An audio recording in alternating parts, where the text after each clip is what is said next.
Genesis 10. Ang mga lahi ng mga anak ni Noe.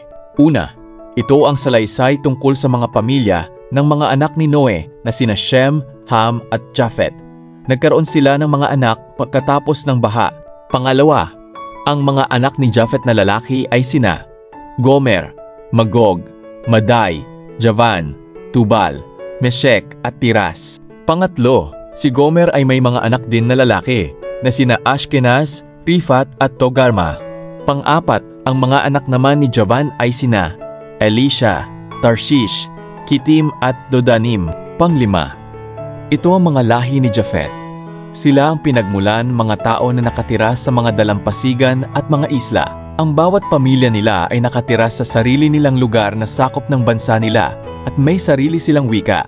Pang-anim, ang mga anak ni Ham na lalaki ay sina Cush, Mizraim, Put at Canaan. Pang-pito, si Cush ay may mga anak din na lalaki na sina Sheba, Havila, Sabta, Raama at Sabteka. Ang mga anak ni Raama ay sina Sheba at Dedan. 8. May isa pang anak si Cush na ang pangalan ay Nimrod. Si Nimrod ay naging magiting na sundalo sa mundo. Pang-siyam, alam ng Panginoon na mahusay siyang mangangaso. Dito nanggaling ang kasabihang, katulad ka ni Nimrod na alam ng Panginoon na mahusay na mangangaso.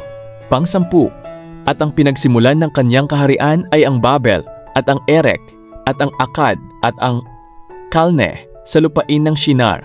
11, buhat sa lupaing yaon ay napasa Assyria at itinayo ang Ninive at ang Rehobotir at ang Kala.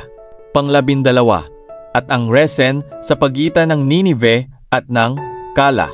13, at naging anak ni Mizraim si Ludim at si Namim at si Lehabim at si Naphtuhim. 14, at si Pathrusim at si Kasluim at ang Kaptorim. 15, at naging anak ni Canaan si Sidon na kanyang panganay at si Heth.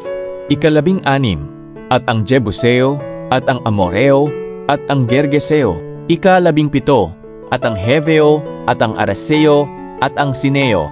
18, at ang Aregio at ang Samareo at ang Mathatheo.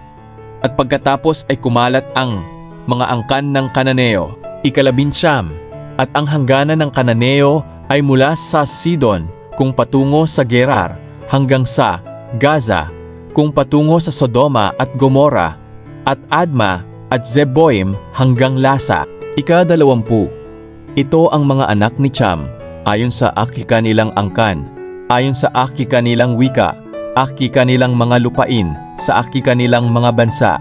21, at nagkaroon din naman ng mga anak si Sem na ama ng lahat ng mga anak ni Heber na siya ring lalong matandang kapatid ni Japhet. 22, ang mga anak ni Sem, si Elam at si Asur at si Arphaxad at si Lud at si Aram. 23, at ang mga anak ni Aram, si Uz at si Hul at si Geter at si Mas. 24, at naging anak ni Arphaxad si Sala at naging anak ni Sala si Heber. 25, at nagkaanak si Heber ng 2 lalaki. Ang pangalan ng unay Peleg, sapagkat sa mga araw niya'y nahati ang lupa, at ang pangalan ng kanyang kapatid ay Joktan. 26, at naging anak ni Joktan si Almodad at si Shelef at si Hazarmavet at si Jera. 27, at si Hadoram at si Uzal at si Dikla.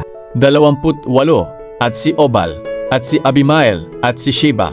29, at si Ophir at si Havila at si Jobad. Lahat ng ito ay mga naging anak ni Joktan.